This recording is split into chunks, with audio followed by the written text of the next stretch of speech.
Love. Kanoko Okamoto. Until I meet that person again, the days feel heavy, burdensome, exhausting.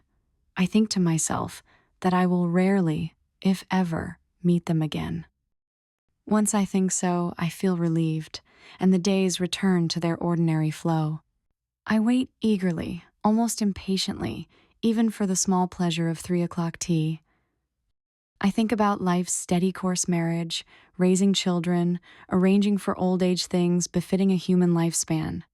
Yet, I do not feel that such thoughts make me prematurely old.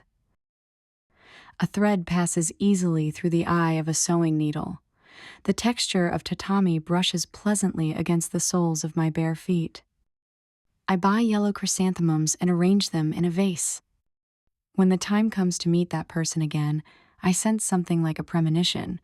A discontent arises. Is this all the time I have? Is this all I myself am? And I feel on the verge of slipping into a ridiculous mood. Yet, when I reflect, that feeling too seems foolish.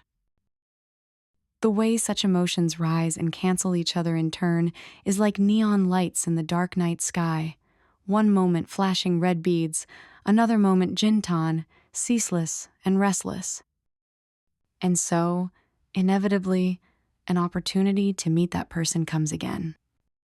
As I set out, I feel weary, burdened, and disheartened. But when I actually see them, they appear surprisingly plain, a figure of pale clarity. Yet that faint, moist, bluish tint, like the color on pear blossoms, interferes with me somehow. That person sits upright in a chair, a sturdy body well composed, right knee bent, always resting some unknown instrument upon it, playing. The sound is hardly audible. I hand over a piece of sewing my mother asked me to deliver. They bow slightly, accept it, and place it on the desk beside them.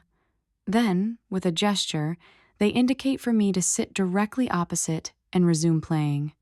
They say nothing.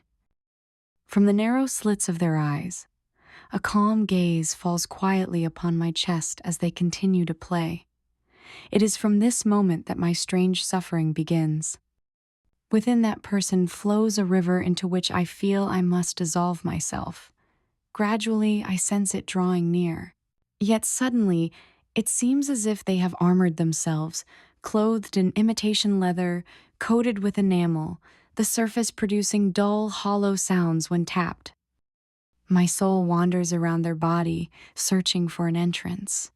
Lightning bolts of anguish dart through my hollowed body, piercing my skin in painful eruptions, like tiny raised bumps.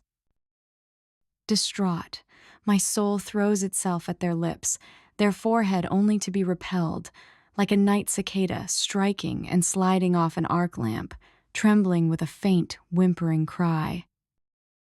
Unable to endure the suffering, I clasp my hands desperately, murmuring incoherent words of entreaty. But that person remains upright, calm gaze still fixed on my chest, playing the scarcely audible instrument. At last, my soul bares its fangs toward their chest, bites through. Suddenly, I find myself inside, having leapt successfully into them, dissolved into the river. The river is gone.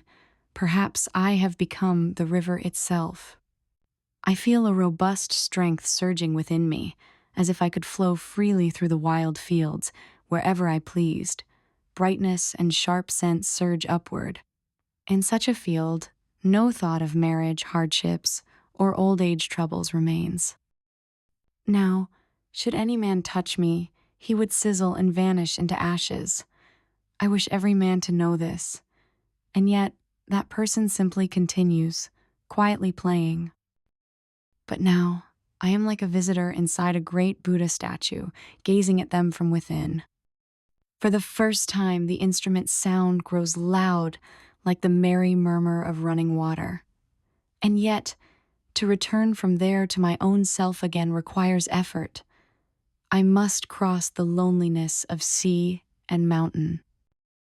Still, I cannot reconcile myself to the fact that this miraculous being for me is, in the world's eyes, merely one of my mother's steady sewing clients, a lower-level employee at a confectionery company, delivering biscuits about the city each day, earning a monthly wage of so-and-so yen,